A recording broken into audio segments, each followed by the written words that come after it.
Well, thank you so much for tuning in today. Happy Tuesday and welcome back. How are you doing today? It's wonderful to be here with you. It's been a busy week. I'm sure you can agree. If you're joining us on the replay, a huge hello to you. Thank you so much for tuning in. It's wonderful to have you with us, and a big welcome to my friends also at Modern Mom, because we're streaming to you so that you can stay on top of business news as well. Let's start with the market, let you know how it closed.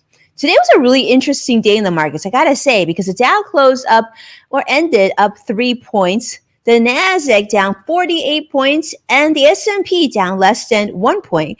And as you know, it's key earnings week. And let's just say the players are having a very good week. Today, Alphabet, aka Google, beat forecasted earnings and revenue for the first quarter as YouTube ads grew nearly 50% year over year. That's a big deal. Google's revenue grew by 34% and reported advertising revenue in excess of, get this, $44 billion for the first quarter alone. And that is, that to give you an idea, is just the first quarter. And last year, same time, first quarter, they reached $33 billion. So that's a pretty significant leap.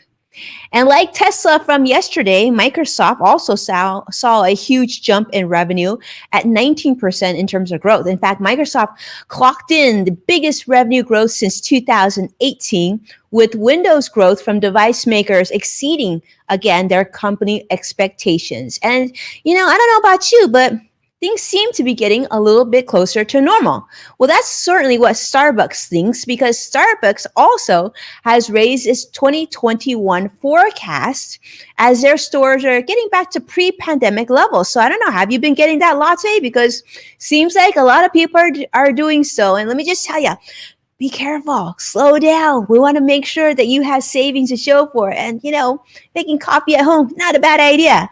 So on some other good news, Pfizer may have a pill that you'll be able to take to treat COVID symptoms and illness available by the end of the year. In fact, that's what CEO Albert Bourla has shared on CNBC today. So we're excited to hear that. Well, today we're in for a treat because I am joined by my friend, the one and only Kelvin Beachum. As you know, a superstar in the NFL. Some of you had joined us earlier on Twitter Spaces. How are you, Kelvin? What's going on, Winnie? How you doing? Well, I'm having a great Kelvin day. I just feel like the temperature's great. You are here. Where are you joining us from today, buddy? Joining you all from Chandler, Arizona. Chandler, Arizona. That is a beautiful part of the country. Thank you so much for making the time. Let's just start with your bio, because so impressive, sir. You are a Texas native, BA in economics and a minor in sports management. And you didn't stop there, because overachiever, master of liberal studies and organizational awesomeness dynamics. You've signed with the Arizona Cardinals in 2020, entering your 9th season in the NFL. So it's pretty legendary. Played previously for the Pittsburgh Steelers, the Jacksonville Jaguars, and the New York Nets. Oh, maybe you've been around quite a bit. I know that you said this, which I loved, because on the Space Essay, you said you've collected a lot of friends. So in addition to his commitments with the NFL, he's known for his dedication to end hunger by working directly with advocacy groups like World Vision and supporting community food banks across the United States. And you sit on Entertainment Council for Feeding America. You're a professional speaker as well as an active investor. And, and most importantly, I know you love your wife and your amazing 3 children. So thank you, my friend. Is there anything you haven't done? Kind of impressive. I wouldn't say that. The things that I get to spend my time doing are things that I have a passion for, and things that I know are going to be done while I'm playing football. And hopefully once I hang it up, I'll be able to do those things long term. Well, I love that. One of my dear friends is a gentleman by the name of Ronnie Lott. And what Ronnie told me, yes, he's a good friend of mine. If we were watching Ronnie, I'm sure you're going to see on a replay. Ronnie, quick hello to you. Ronnie Lott is a good friend of mine. Let me just tell you, what you said is so true. It's like, on the field and off the field, and that, that continue to do and serve others. I think this is what we love to hear this. So today I'm excited because Kelvin and I had worked on and collaborated on a project a few weeks ago, but I'm super honored to have him on the show because we're talking about the digital divide. Kelvin, maybe for those who maybe aren't familiar with what the digital divide is, you want to give us a kind of a summary or a quick update on what that is? For sure. When you think about the digital divide, I try to put it in very simple terms. Those who have access to internet and those who do not. And over, this past year, I think that everybody got a little stir crazy being at home, having kids on the internet, tapping into the Wi-Fi. But there are 17 million, young people within America who don't have adequate access to Wi-Fi, to hotspots, to, what I consider to be, a basic human, utility here in America is access to internet. And it's just been a passion of mine, and for me, it started with science, technology, engineering, and mathematics, and making sure that people had access to those STEM resources. But it's hard to even get to talking about those resources if you don't have access to internet. So we share, both, me and you, Winnie, just a heart for people and want to see people, just come out of the situations that they may be in and be educated in whatever facet that is. I love this, Calvin. It's so true. Sometimes we can't remember the days without internet. Many of you were born right to the internet, and but there are still people not only outside the United States, but here in the United States that still struggle with that don't have access to internet. So let's have some fun. This is some trivia, and I see many of you joining us. Joshua, I see you from YouTube. I see Vicky. I see her on Facebook with Robin joining us from Twitter Live, and many of others that are joining us. Thank you so much for being here. Let's start with a little bit of trivia. And this is, how much bandwidth do you think it takes to run Zoom? I thought that was really interesting, and I want to share this with you. Now, those of you who are watching at home, definitely jump in. See what you think. Do you think it's 100 megabytes, 280, 3, or 0.038? Now, this is designed just to get you to think, because obviously you need something to be able to run your Zoom, right? Actually, we need even more to run what we're doing right now, which is live streaming. Kelvin, you want to take a shot at this? I'm going to say number one, 100.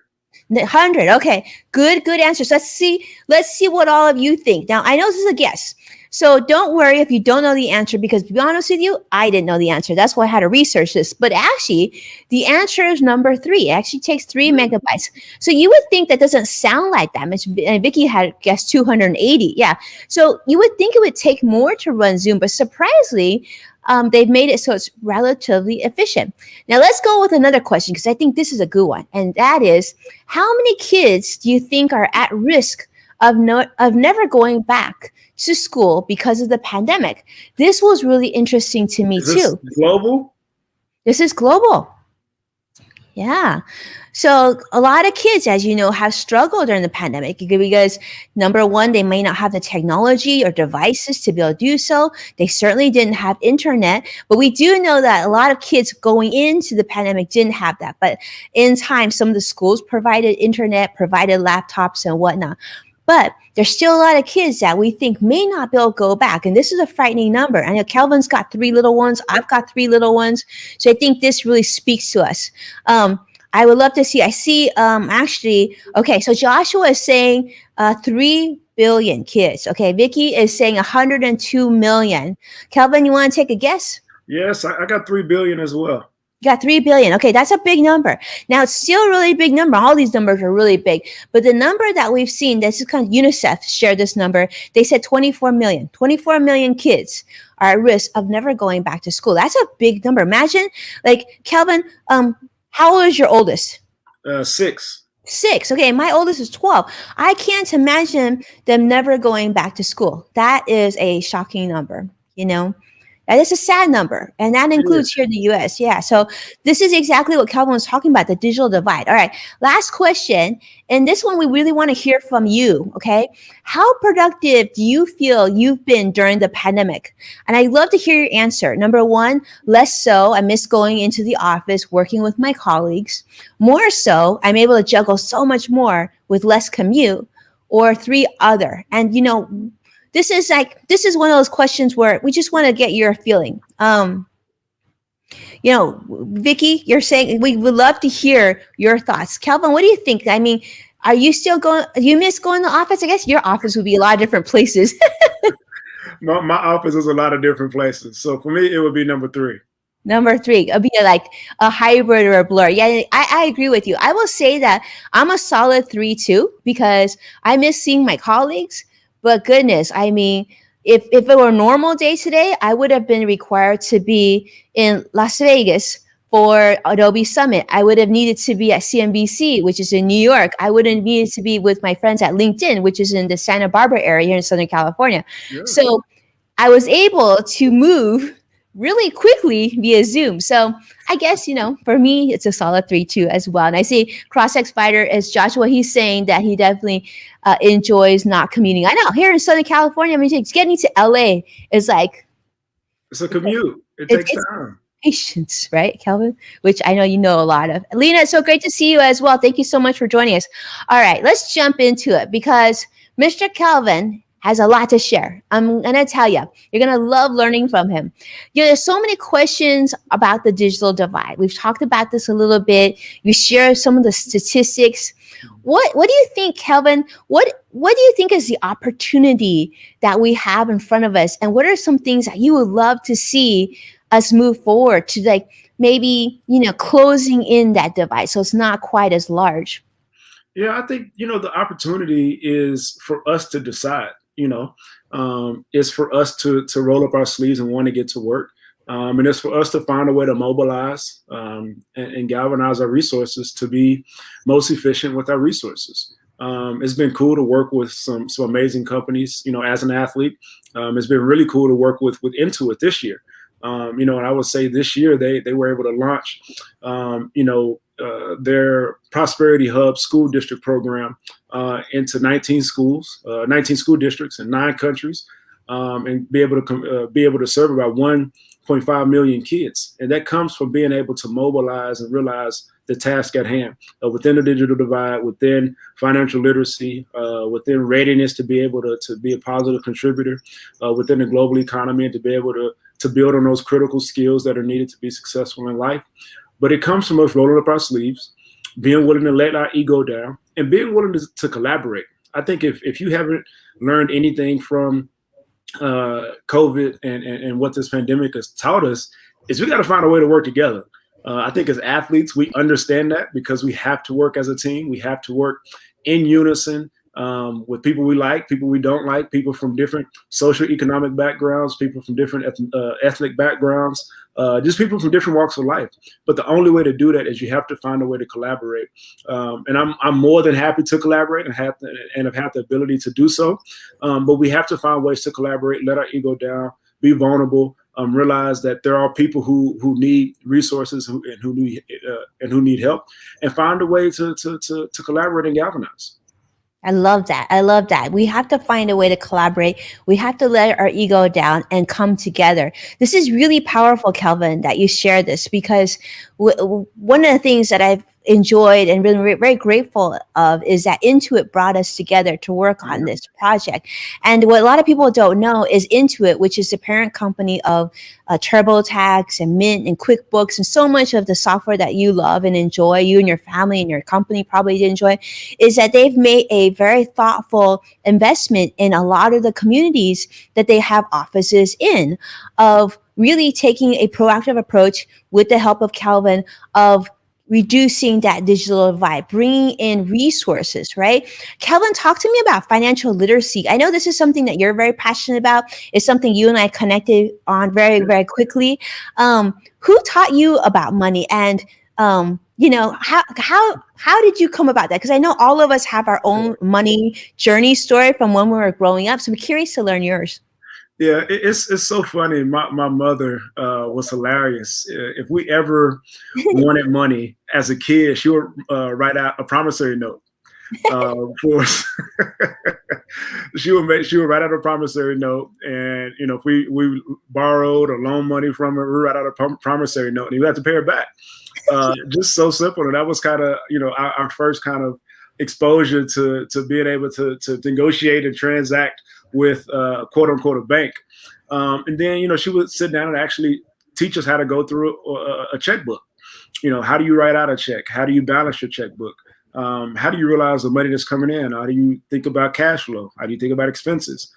So she would actually sit down and talk to us about money in the environment that we had. And we didn't have a lot of money, but what we did have, she made sure that we knew where it was going, and how we're going to be able to make that money stretch. So that was kind of my first exposure. But looking back at it, it's kind of hilarious that my mother would have us, signing promissory notes. And I would think about even in college, as a college athlete, you don't want to go out and take a loan from a institution. So I would just go back to mama's house and go get a promissory note and ask for a little cash and be able to pay her back when financial aid came in. So but it's funny thinking about it now. But I think about financial literacy and how important it is to our society. And again, Intuit is who brought us together, and they've been able to talk about some of those critical skills, and being able to, with their prosperity hub program, been able to talk to young people and partner with school districts to talk about some of these very critical soft skill and some hard skill kind of skills that are needed for our young people to be successful as they transition from high school to college, and from college into the workforce. And hopefully, some of these kids that are coming through the Prosperity Hub program, hopefully work it into it one day. So you never know how the circle of life will take them. That would be really cool, right? Right. I mean, that would be super cool. I gotta give it up to Mama Beachum though. Like, how awesome is that? Because that's one of the things I talk about as like, you gotta have a family bank situation, and to be able to go home and ask mom for a loan is that's powerful. That's like, good job, mom, for doing that. Well, it wasn't a lot of money now. It's like, a couple $100. It wasn't like I was, hey, mom, give me 5,000. Mom, give me 10,000. I was like, hey, I need $200 to hold me over for a couple weekends, That's awesome, though, to be able to do that. I love that. And then, like what you mentioned earlier, Intuit doing the same thing. They're actually bringing resources. They're giving money, and they're teaching kids in different communities and neighborhoods those soft skills that you talked about, as well as business skills, right, to like make that next level. And I know you got a 6-year-old and you got little ones too. And I've got little ones at home, and it's really having those conversations that we remember, right? Instead of going to the bank, I actually spoke to an athlete not long ago. He's a good friend of mine. Also was in the NFL, coincidentally. And he says when he got his first contract, he was so proud. He headed to the bank. He tried to apply for a credit card, and they gave him a credit card with a limit of like $150. And his girlfriend just busted out and started laughing so hard because this was his first credit card, and yet he had an NFL contract. So let me ask you this, Kelvin. As an athlete, right? Obviously, income-wise, you're probably not struggling as much as you were before now. How have some of the things that you learned when you were younger, how do you handle your money now? And how do you talk to your kids about money? So 2 questions for you. How do I handle my money now? Me and my wife have a running document where we know what our expenses are on a daily, on a monthly basis, on a daily basis. We go through our credit card statements religiously. I get updates every day on my bank account, checking account, and my savings account. I get updates from the bank every morning, so I know exactly how much money I have in my account every day. But as it pertains to kind of spending and how we even introduce it to our kids, it's a simple concept of living below our means. And the thing is as an athlete, it is hard to be able to show our kids that this is not normal. And I take my kids back to Mahia as often as I can. I take them back to Dallas and Houston, where my wife's family is, as often as possible, to show them that what you do and where you live at is not, it's not reality. So I don't want you to get caught up in being entitled. And me and my wife say this all the time. We're not raising brats, and I don't want brats in my house. So we talk about this on a very consistent basis to show them how we manage money, how we talk about money, how we talk about our toys, that we have in our home, how we take, those toys and take them over to Goodwill after we've accumulated toys. And I'm the type of parent, I don't buy toys, but you have friends, and you have friends in the league, and when you have parties, they just accumulate more toys, and it's come to the point where we don't need those toys. So how can we move those toys out? How can we give those toys to somebody else?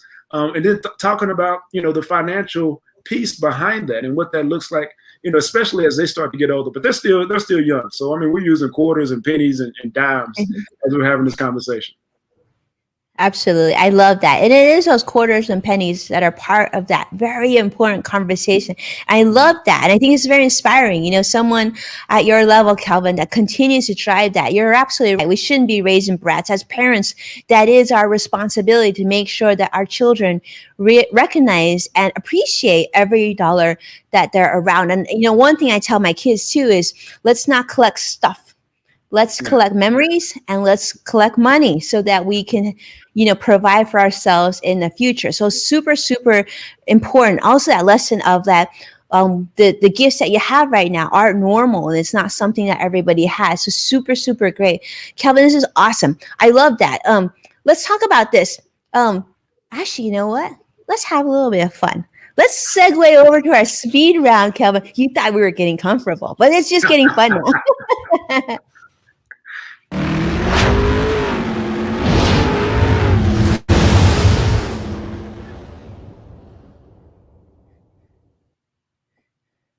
All right, buddy. First time on Level Up, and this is how we roll. So I'm going to ask you 2 questions, and you get 1 minute to answer them. I'm sure those will be fine because you are a premium athlete. Now let's talk about this, Kelvin. What's one thing that you learned about during this pandemic that surprised you? Could be anything. I learned how to play golf. I'm not good at it at the moment. But I've been learning how to play golf during this pandemic, and something that I never thought was going to be in my wheelhouse. Didn't know if my body would actually react to it too well because of all the torque, but that was something that I learned, and it's a new skill. We talked about skills that Intuit provides. That has been a new skill that I've been trying to add to my repertoire. I love that. Now, those of you who are watching, if you have any golf tips or advice for Kelvin, you know where to reach him. You got to let him know because I'm sure he'd love to hear. This is awesome. I do think it just shows you, we're not just one size fit. Oh, we can try different things and expand our horizons there. Next question, Kelvin. If you were to go back in time and change one thing in your life, could be anything, what would it be and why? It's so funny. Me and my wife were having this exact conversation last night. We were watching Doctor Strange, and you know how Doctor Strange goes back in time and changes things. It is hard for me to answer this question because it's not just one thing that I can go back and change. But there are some old flings, relationships that I just wish I just never would have gotten into, conversations I wish I never would have had that led me down roads I never wish I would have been on. But I look at where I am today, and it's made me a better man for it. So it's hard to go back and say I would change anything because I like what I've done to date. And I think that it's made me a better person from it. I've learned a ton from it. But if I could, it'd be a lot of instances. It just wouldn't be just one. It'll be a lot of instances. I love that. And I love to hear your answer to this question because I've asked this question to another guest on the show. The answer is completely different. And I think a lot of us can relate to that. We've had relationships in our past that really, we look back like, what were we thinking? Why did we say that? Why did we even hang out? We had nothing. But you're right. It's made us a better person. And I don't know about you all, but I have completely valued and appreciated the one and only Kelvin Beachum to be on our show with us, share his time with us. So generous here. Kelvin, for people to follow you and learn more about your journey, because your future is so bright, where should they go? And what would you like them to do? You don't have to follow me, but if you want to go check me out, you can go to Kelvin Beachum Jr. on Twitter, Kelvin Beachum on Instagram, Kelvin Beachum on LinkedIn, or you can go to my personal website, kelvinbeachum.com. But I'm always interested in having, intellectual conversations and having intellectual dialogue about an array of things. And today had the privilege and the great honor of spending time with Winnie this afternoon. So really do appreciate you all tuning in. I appreciate you so much, my friend. And as a favor to me, then give him a follow. I would love for you to continue to learn from him. He's so kind of just saying that if you want to follow me, I think you should follow him. He's a great guy. Not only that is by the way, I just got to say he's a pro in social audio. So I'm guessing you're going to get a chance to talk to him at some point as well. So for those of you who tune in, you know how much I appreciate you. Thank you so much for watching, supporting our program. Take a moment to share this show. And as a reminder, you can find full episodes of Level Up with Winnie Sun on NASDAQ, Amazon Fire, and Roku. So be well, my friends. I can't wait to see you again tomorrow. Take care, Kelvin. Thank you so much. Take care.